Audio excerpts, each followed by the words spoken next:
মসজিদ আছে যেখানে বরকত আছে, মসজিদ নাই যেখানে বরকত নাই সেখানে। রাসূল সাল্লাল্লাহু আলাইহি ওয়াসাল্লাম জীবনের এক ওয়াক্ত নামাজও মসজিদে ছাড়া পড়েন নাই।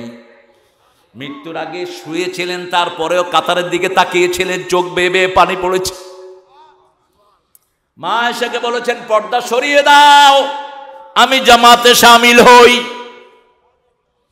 সারা শরীর পুড়ে যাচ্ছিল জ্বরের তাপে, ভিজানো কাপড় রুমাল কপালে দিচ্ছিলেন না, রাসূলের চোখ বেয়ে পানি ঝরছে। মা আয়েশা জিজ্ঞেস করলেন, ইয়া রাসূলুল্লাহ আপনি কাঁদছেন কেন? বলছে, আয়েশা রে, এটা আমার আনন্দের কান্না।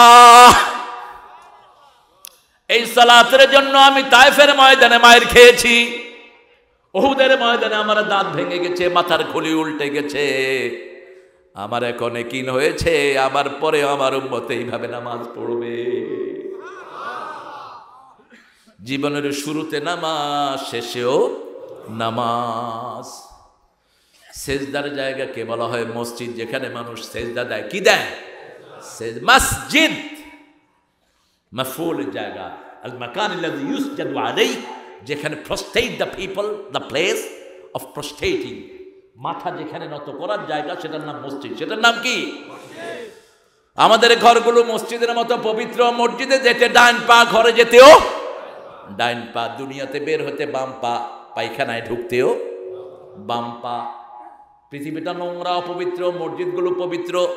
আমার ঘর পবিত্র। রাসূল বলেছেন ঘরকে মসজিদে বানায় না, কবরও বানায় না। কাঁদবেন বেশি, হাসবেন কম। কারণ কি জানেন? মানুষের জন্মের পরেই বাচ্চাদেরকে ডাক্তাররা কাঁদায়। ডাক্তাররা বাচ্চাদেরকে এরকম উল্টিয়ে ধরে। আবার ইংল্যান্ড, আমেরিকা, অস্ট্রেলিয়াতে, বিভিন্ন উন্নত দেশে, জাপান টাপান, এগুলোতে বাচ্চাদেরকে পানিতে সিঙ্কিং করে দেয়। যখনই কাঁদে তার হার্টটা ওপেন হয়। এই জন্য যারা বেশি কাঁদে এদের হার্ট ভালো থাকে, যারা হাসে বেশি এদের হার্ট মরে যায়। রাসূল কাঁদতেন বেশি না হাসতেন বেশি? সব নবীরা কি করতেন বেশি? কাঁদতেন বেশি। মসজিদে যারা বেশি যায় এরা কাঁদে বেশি না হাসে বেশি? দেখবেন মসজিদে যারা বেশি যায় এদের শরীরটা ভালো থাকে বেশি। আল্লাহ রাব্বুল আলামিন তারপরে বলছেন মসজিদে কি করবা শুনো। মসজিদ কারা করবে? সূরা তাওবার ভিতরে বলছেন, মা কানা লিল মুশরিকিনা আন ইয়ামুরু মাসাজিদাল্লাহ শাহিদিন আলা আনফুসিহিম বিল কুফর। কোন মুশরিকের জন্য মসজিদ আবাদ করা সহজ নয়, শোভনীয় নয়। যে আইডোলটাস, যে শিরক করে, মূর্তির সামনে মাথা নোয়ায়, সে কখনো মসজিদের সদস্য হতে পারে না। কে বলছেন? কে বলছেন? কারণ মসজিদে গেলেই পবিত্র একটা ভাব আসে, ঠিক না বা ঠিক? 17 বছরের ছেলে মসজিদে এসেছে, ইহুদি ছেলে, এসে ইমাম সাহেবকে বলছে আমাকে মুসলমান বানায়া দেন। ইমাম সাহেব বলছে কেন মুসলমান হবা? ছেলে বলছে আমি জীবনে বহু জায়গায় গিয়েছি, মসজিদের চেয়ে পবিত্র জায়গা দুনিয়ার কোথাও দেখি নেই। মসজিদে ঢুকতেই একটা পবিত্র ঘ্রাণ, ঠিক না বা ঠিক? আপনারা টেস্ট করবেন, যত পুরান মসজিদ হোক কোনো দুর্গন্ধ নাই। পাকিস্তানের একজন বিচারপতি, ভারতের আল্লামা ইকবাল লিখেছেন ঘটনাটি। একজন বিচারপতি, তিনি মুসলমান হয়ে গেছেন। তাকে জিজ্ঞেস করা হলো আপ কেউ ইসলাম কবুল কিয়া, আপনি ইসলাম কবুল করলেন কেন? তিনি বললেন সারি জিंदगी में बहुत सी मकान में सफर किया, पैगोडा, मंदिर और बहुत सी मंदिर, बहुत सी जगह, चर्च, मस्क, सिर्फ मस्जिद में मैं खुशबू पाया है। কোনো জায়গাতে সুগন্ধ পায়নি, শুধু মসজিদে সুগন্ধ পেয়েছে। যত পুরান মসজিদ তত সুগন্ধ বেশি। এই সুঘ্রাণ আমাকে ইসলামে নিয়ে এসেছে। ইহুদি ছেলে বলছে আমি ইসলাম গ্রহণ করব। ইমাম সাহেব বলছেন তোমার বয়স 17 বছর, তুমি যদি এখন মুসলমান হও তোমার আব্বা আমার বিরুদ্ধে কেস করবে। 18 বছরের নিচে বাচ্চারা সিদ্ধান্ত নিতে পারে। ইংল্যান্ড আমেরিকার কিছু নিয়ম আছে। কি হয়েছে? কোন স্ট্যান্ড? ঠিক আছে তো তোমার মাইক সরো। ও দাঁত পড়ে গেছে, ওটা দাঁত লাগে। 7 বছরের পোলা বানানা দাঁত পড়ে, তোমার দাঁত পড়ছে কেন? আহারে রোড অ্যাক্সিডেন্ট, দাঁত একটা লাগায় এলো, ওটা সামনে তো। তো ওই ছেলের বাপকে ফোন করা হলো, তিনি ইহুদি। ফোন করা হলো, স্যার লন্ডনের ঘটনা বলছি, sir your son is here, James, he wants to change his religion, what's your opinion, tell me. আপনার ছেলে মুসলমান হতে চায়, আপনি কি বলেন? একটু চুপ করে আছেন জেন্টলম্যান, একটু পরে বলছেন, I am very happy, my son has chosen the true religion. আমি খুশি, আমার ছেলে সবচেয়ে সত্য দিন গ্রহণ করছে।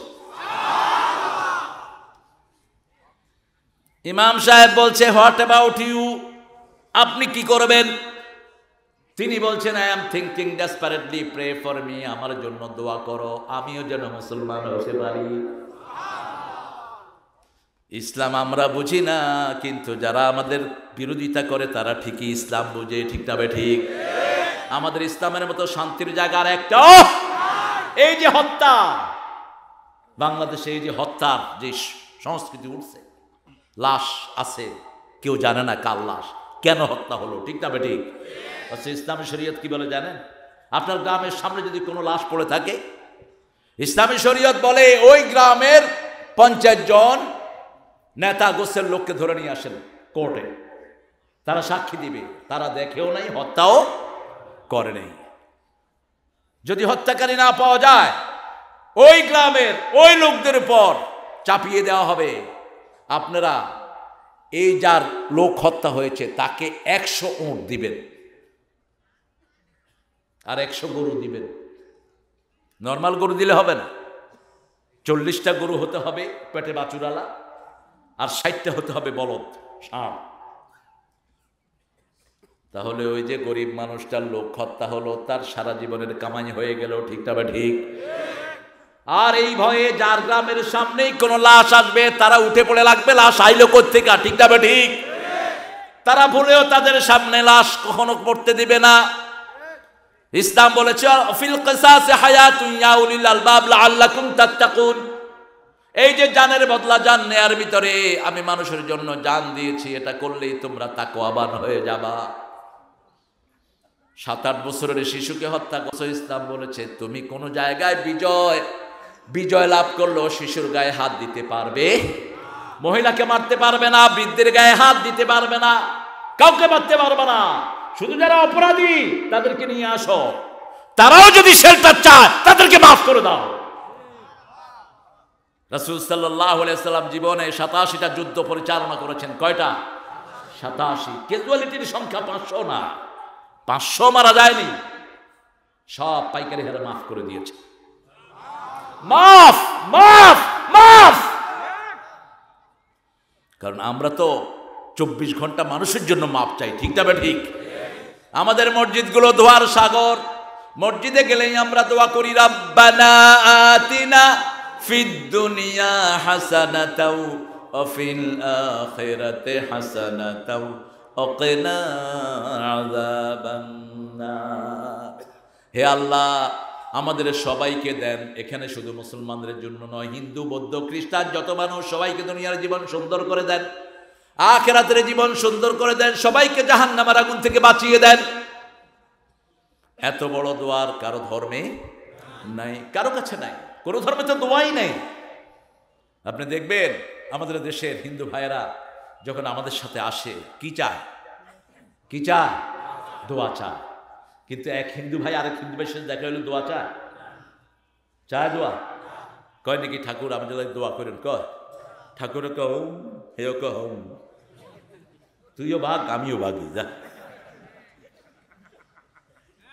ইংলিশটা তো আরো কঠিন, হাই, বাপেও কয় হই, ও কয় হাই, বাপও কয় হাই, কয় তুইও শেষ আমিও শেষ। হাই মানে কি?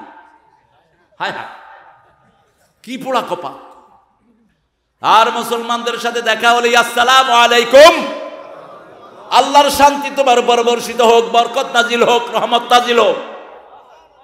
ওয়ালাইকুম আসসালাম ওয়া রাহমাতুল্লাহি ওয়া বারাকাতুহু। কি সুন্দর শব্দ! মসজিদে গেলেই সালাম আছে না নাই?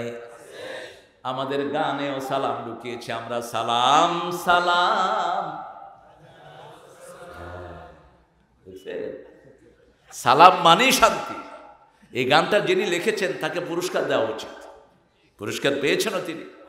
কিন্তু আমরা সালামটাকে নষ্ট করলাম কখন? যখন এটার সাথে হারমোনি লাগলো, যখন ছেলে মেয়ে একসাথে হয়ে গেল, তখন আর এটা সালাম থাকলো না। একা গাইবেন, ছেলে মেয়ে একসাথে করলেই নিজের মন শেষ, আমলও। এখানে যদি আপনার পাশাপাশি মেয়ে বসতো, আপনারা কি করতেন? ওয়াজ শেষ, ওয়াজ শেষ, আওয়াজও।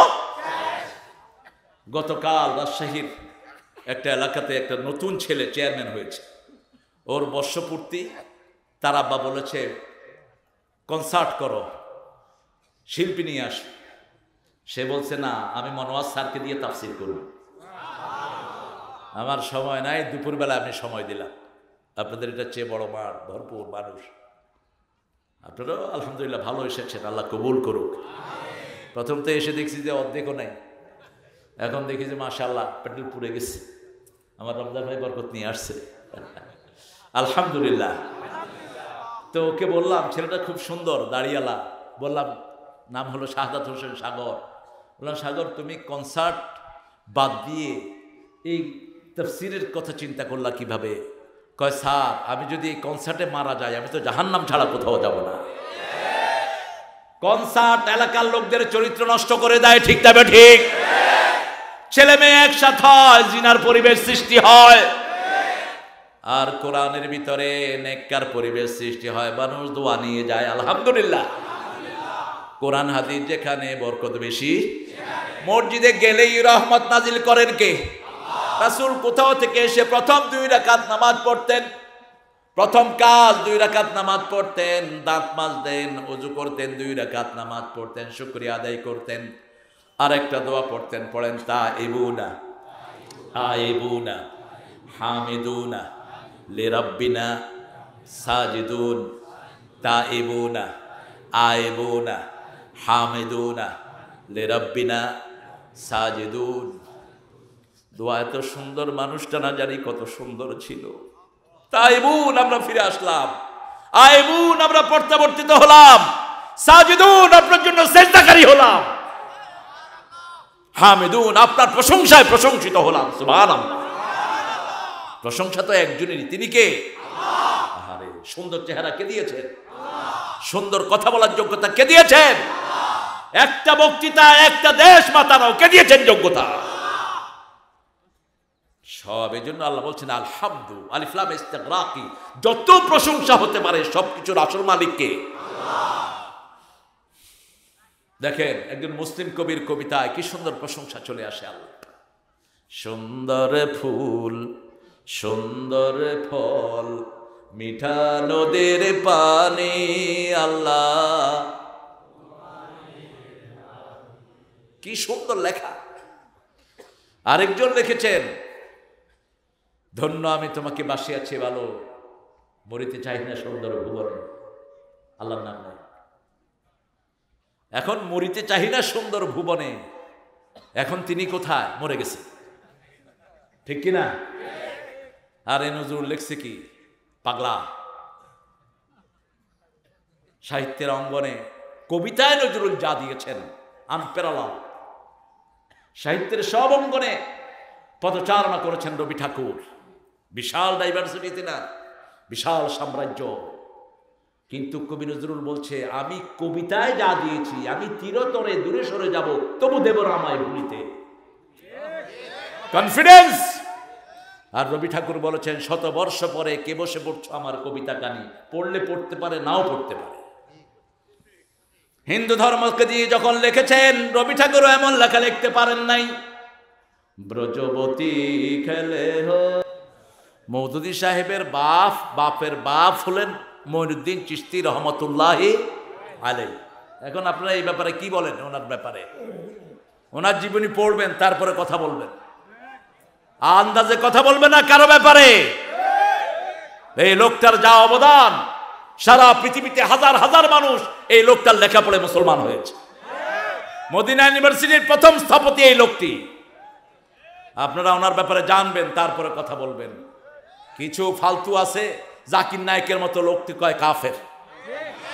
জাকির নায়েকের দাওয়াতে যা লোক আসছে, তোমার তা এত মানুষের কাছে দাওয়াতও দিতে পারো না তুমি তার বিরুদ্ধে যাও কেন? কয় উনি টাই আর কোট পরে। টাই কোট তো আমার ভাইও পরে।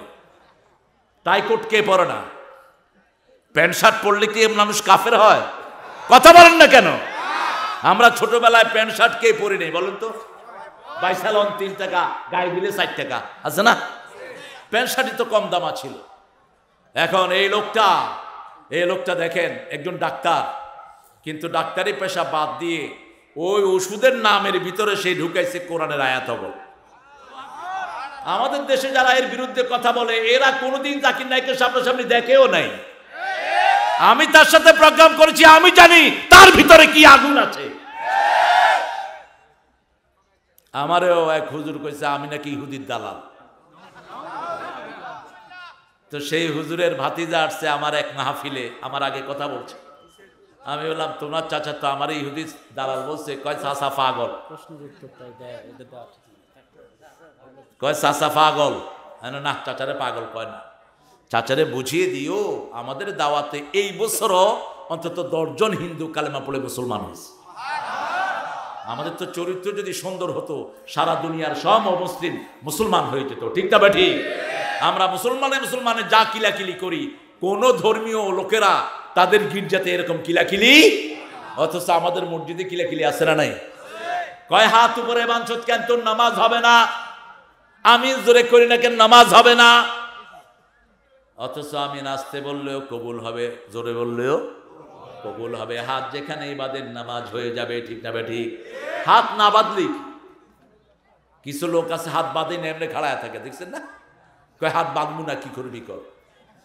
ইমাম মালিকের অনুসারে হাত বাঁধেই না, তাও তো নামাজ কবুল হবে। ঠিক না বেটি? এগুলো মুস্তাহাব জিনিস। আগে মানুষকে মসজিদ মুখী করো। মসজিদে গেলেই তার গুনাহ মাফ করে দিবেন কে? মসজিদে গেলেই তাকে সওয়াব দেন কে? তাকে নম্র করে দেন কে?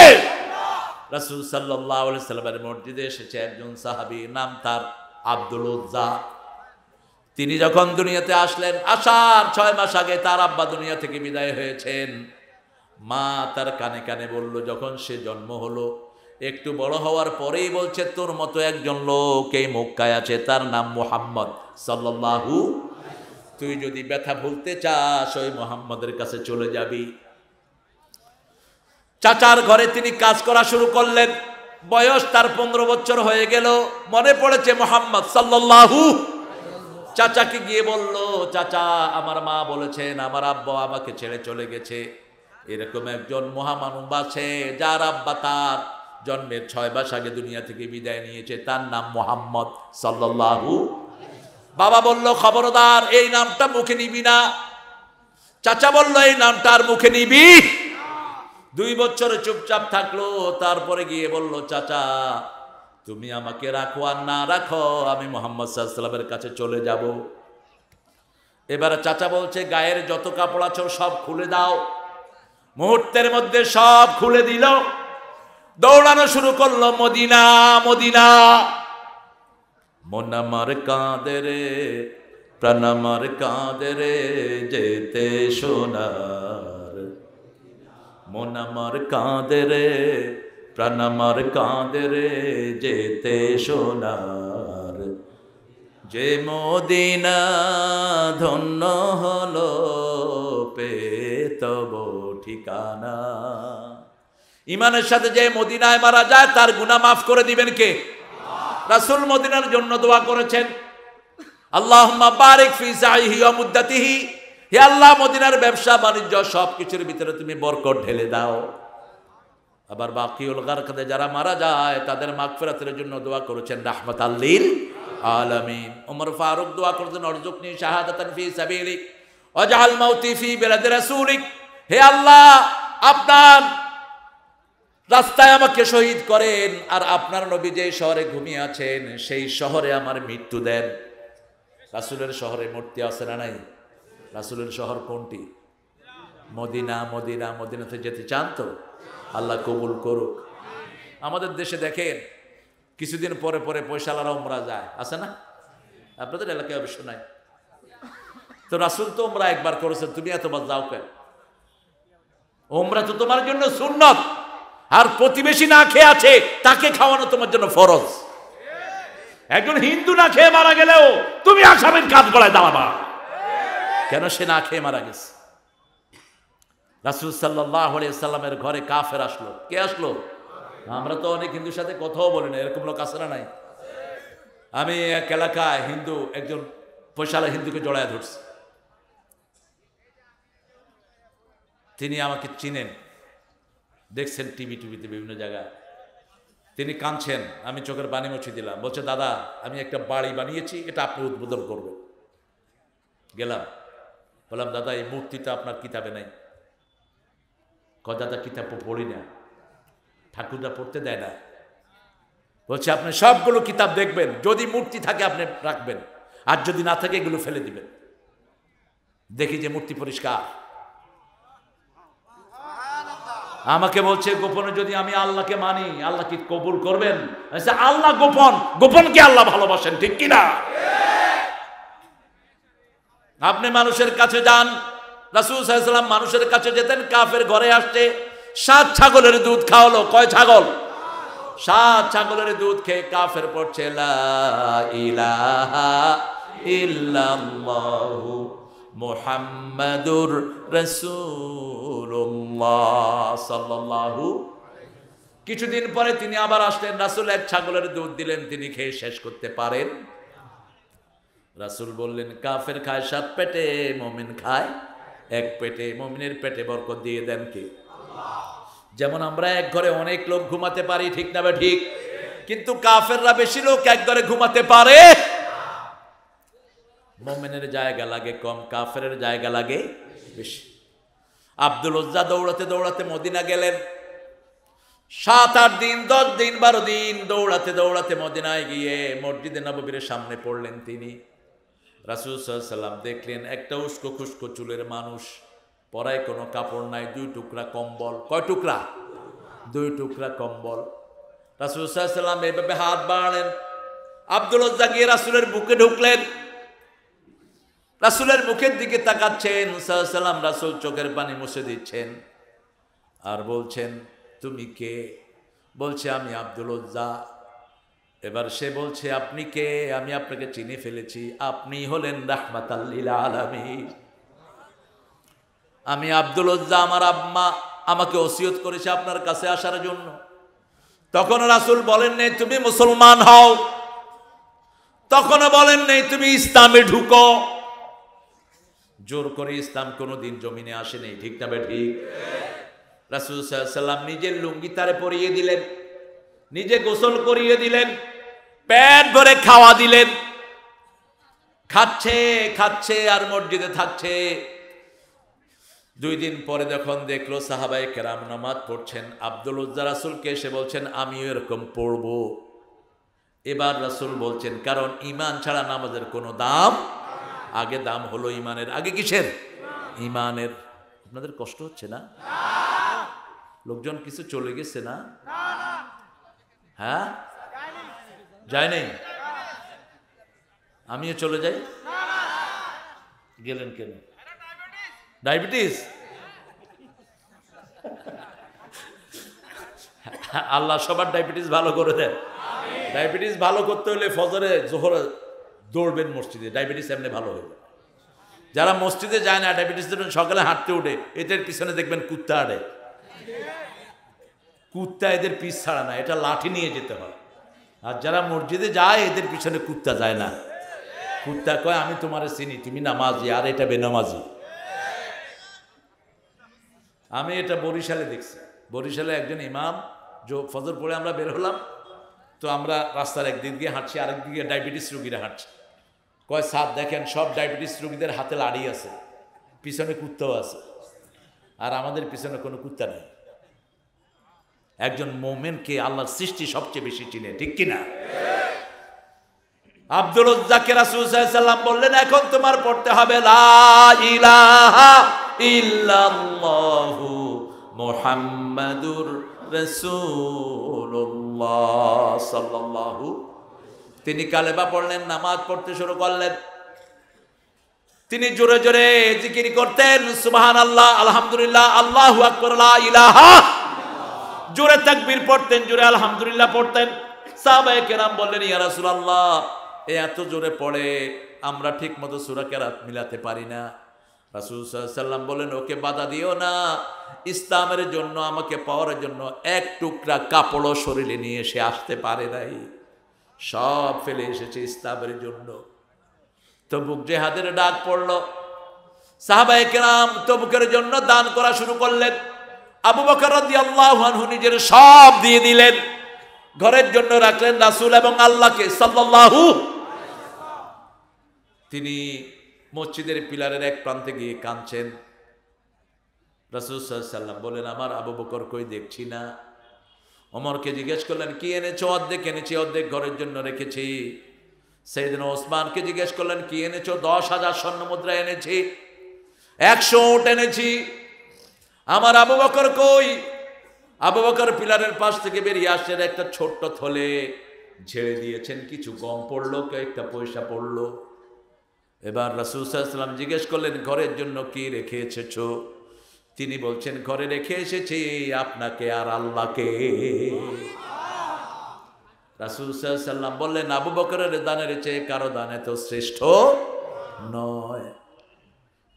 এই তাবুক যুদ্ধের শুরুতে আব্দুল্লাহ জুলবাদাদাইন তার নাম রাখা হলো, আব্দুল উজ্জার বিনিময়ে। রাসূল সাল্লাল্লাহু আলাইহি সাল্লামের কাছে এসে বলছে, রাসূল সাল্লাল্লাহু আলাইহি সাল্লাম, আপনি দোয়া করেন আল্লাহ যেন আমাকে তাবুকের ময়দানে শহীদ করেন। রাসূল হাত তুলে বলেন, আল্লাহ আব্দুল্লাহর রক্ত কাফেরদের জন্য হারাম করে দিলাম। তিনি বললেন, আমি চাইলাম কি, আপনি দোয়া করলেন কি? রাসূল সাল্লাল্লাহু আলাইহি সাল্লাম বললেন, এখন যদি তুমি বিছনায় শুয়েও মারা যাও, শাহাদাতের মর্যাদা আল্লাহ তোমাকে দান করে দিবে। তাবুকের ময়দানে হাজির হলো, খবর এলো আব্দুল্লাহর প্রচন্ড জ্বর। রাসূল সাল্লাল্লাহু আলাইহি সাল্লাম তাকে দেখতে আসলেন। রোগী দেখতে যাবেন, আপনার রোগ ভালো করে দিবেন কে? 5 টাকা দৈনিক করবেন, আপনি জান্নাতি। রাসূল সাল্লাল্লাহু আলাইহি সাল্লাম বলছেন, মসজিদে নববীতে আজকে কে রোগীর সেবা করেছে? আবু বকর সিদ্দিক রাদিয়াল্লাহু আনহু হাত তুললেন। আজকে কে নফল রোজা রেখেছো? তিনি হাত তুললেন। আজকে কে মানুষকে কর্জে হাসনা দিয়েছো? তিনি হাত তুললেন। আজকে কে জানাজায় শরীক হয়েছো? তিনি হাত তুললেন। আজকে কে তাহাজ্জুদের নামাজ পড়েছো? তিনি হাত তুললেন। রাসূল সাল্লাল্লাহু আলাইহি সাল্লাম বললেন, এই কয়টা কাজ যারা করবে তারা জান্নাতি।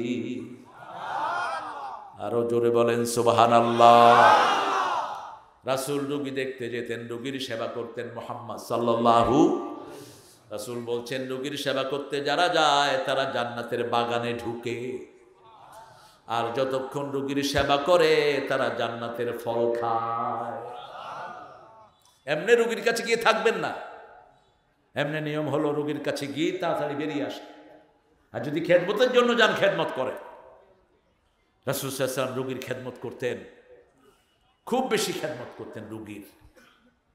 ওই যে আলী রাদিয়াল্লাহু আনহুর কথা বলেছি, চোখ লাল, রাসূল মুখের লালা দিয়ে দিলেন, চোখের লালি করলো, জমে গেল, চোখ ভালো হয়ে গেল। মানুষের জিহ্বার ভিতরে অনেকগুলো এলিমেন্ট আছে যেগুলো মানুষের রোগ ভালো করে দেয়। ছ্যাপ, এই যে ছ্যাপ দেখবেন, আপনার হাতের ভিতরে একটা প্লাজমা টোন আছে এই আঙ্গুলের ভিতরে। রাতের বেলায় তরকারি গরম করলে যদি আঙ্গুল পড়ে, তরকারি কি হয়? কি হয়? কেন নষ্ট হয়? মারা কয় চামচ দিয়ে লো, আঙ্গুল দিস না। আঙ্গুল দিলে কি হয়? নষ্ট হয়ে যায়। এই যে আঙ্গুলের ভিতরে একটা অচেনা টোন আছে, প্লাজমা টোন বলে এটাকে। এটা হজম শক্তি বাড়ায়। এটা যখনই খাওয়ার ভিতরে দিবেন, খাওয়াটা নষ্ট হয়ে যাবে। রাসূল সাল্লাল্লাহু আলাইহি সাল্লাম এই চোখে রাসূলের লালা লাগায় দিলেন, কার নাম পড়ে? ওই লালাটা ঔষধ, আর আল্লাহর কোরআনটা হলো রহমত। সুবহানাল্লাহ। রাসূল সাল্লাল্লাহু আলাইহি সাল্লাম নিজের ঘরে আসলেন, নিজের তাঁবুতে আসলেন। সন্ধ্যায় খবর আসলো আব্দুল্লাহ জুলবাদাদাইনার দুনিয়াতে নাই। রাসূল জানাজা পড়ালেন, ধোয়ালেন, জানাজা পড়ালেন। এবার রাসূল সাল্লাল্লাহু আলাইহি সাল্লাম নিচে কবরে নামলেন। উপর থেকে 4 খলিফা আবু বকর, ওমর, ওসমান, আলী রিদওয়ানুল্লাহি আলাইহিম আজমাইন, বেলাল, ওনারা লাশটা দিলেন। রাসূল নিচে নামালেন, মাটি দিয়ে বলেন, আল্লাহ আমি আব্দুল্লাহর পরে এই পর্যন্ত খুশি ছিলাম, আপনি খুশি হয়ে যান। কয়েকজন সাহাবী আক্ষেপ করে বলছে, আহারে এই জায়গা যদি আব্দুল্লাহর জায়গায় আমরা হতাম, জীবনটা ধন্য হয়ে যেত। চাইবেন কার কাছে? আল্লাহর কাছে চাইবেন। মসজিদ হলো আল্লাহর কাছে চাওয়ার জায়গা, ঠিক না ঠিক? সেজদায় পড়ে থাকেন, বিপদ দূর করে দিবেন কে? যখনই মন খারাপ রাসূল মসজিদে যেতেন, বেলালকে বলতেন, আযিন ইয়া বেলাল আরহিনি বিসসালাত, হে বেলাল তুমি আযান দাও, নামাজ দিয়ে আমার কলিজাটা ঠান্ডা করে দাও। নামাজে ঢুকলেই রহমতের বেষ্টনী দিয়ে আল্লাহ মানুষকে বেষ্টন করে ফেলেন, আরশ থেকে তার উপর রহমতের ছায়া নেমে আসে। রাসূল সাল্লাল্লাহু আলাইহি ওয়াসাল্লাম বলছেন, যখন ঘর থেকে কেউ ইসলামের কাজের জন্য বের হয়, ফেরেশতারা রহমতের পতাকা দিয়ে তার সাথে সাথে হাঁটতে থাকে। সে যখন কোনো বিপদে পড়ে তাকে রক্ষা করেন কে? আর কেউ যদি ঘর থেকে শয়তানি কাজে বের হয়, মানুষের ক্ষতি করার জন্য বের হয়, এরকম লোক আছে না নাই? মানুষের জমি রাইল ঠেলে মানুষ থেকে চাঁদা খায়, আছে না? কথা কর না কেন? আহা, কত রকমের নষ্ট লোক সমাজে পাওয়া যায়। একজনের 1 বিঘা জমি আপনি চুরি করলেন, 7 তবক জমি ঘাড়ে করে কিয়ামতে উঠতে হবে আপনাকে। ওই লোক মাফ না করে দিলে আল্লাহ মাফ। আপনি আপনার মেয়ের জমি খেয়ে ফেলেছেন।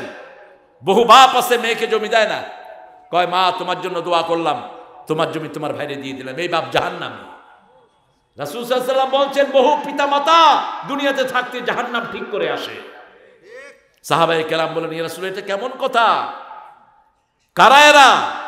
এরা নিজের জমি এক পেশে বন্টন করে দেয়, ছোট ছেলেকে বেশি দিল, বড় পোলারে বেশি দিল, অন্য পোলাপারের খবরই নেই। এরকম আছে না? কথা বলেন না কেন? মেয়েকে আপনি বঞ্চিত করতে পারবেন না। আবার একটা প্রথা আছে, মেয়েদেরকে কখনো ভালো জমি দিতে হয় না, ওই খেতে বিকতে দাও। কোথায় পেয়েছেন এগুলো? মেয়েদেরকে আগে দিবেন, যেটা চায় সেটা দিবেন। লেডিস ফার্স্ট, এটা ইংলিশদের কথা নয়, এটা রাসূলের হাদিস, বুখারীর হাদিস। একজন সাহাবী বাজারে যাচ্ছেন, রাসূল সাল্লাল্লাহু আলাইহি ওয়াসাল্লাম বললেন, কোথায় যাচ্ছ বাজারে? কেন? আমার ছেলের জন্য জামা কিনবো। রাসূল সাল্লাল্লাহু আলাইহি ওয়াসাল্লাম বললেন, তোমার কি শুধু ছেলে আছে নাকি? কয় না, আমার মেয়েও আছে। মেয়ের জন্য কি কিনবে? রাসূল সাল্লাল্লাহু আলাইহি ওয়াসাল্লামের প্রিয় সাহাবী চুপ করে আছেন। রাসূল বললেন, আগে মেয়ের জন্য কিনবে, তারপরে ছেলের জন্য কিনবে। আগে মেয়ের হাতে দিবে, তারপরে ছেলের হাতে দিবে। সমাজে মেয়েদের অবদান বেশি না কম? এই যে আমি দুনিয়াতে এসেছি, আমাকে পেটে ধারণ করেছেন কে? প্রসব বেদনা সহ্য করেছেন কে? 2 বছর দুধ পান করিয়েছেন কে? ও গো মা, তুমি এ ধরনের শ্রেষ্ঠ নেয়ামত, তোমারই পদতলে রয়েছে জান্নাত। এই পৃথিবী থাকতো গো ফুল পাখিহীন, এই পৃথিবী থাকতো গো মায়া মোহহীন, যদি না পেত মায়ের মায়ারি হাত, যদি না পেত মায়ের মায়ারি হাত। ও গো মা, তুমি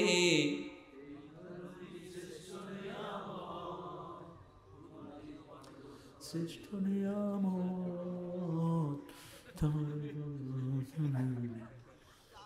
আপনারা যে কত ভালো মানুষ, এত আস্তে আস্তে শ্রেষ্ঠ নিয়ামত।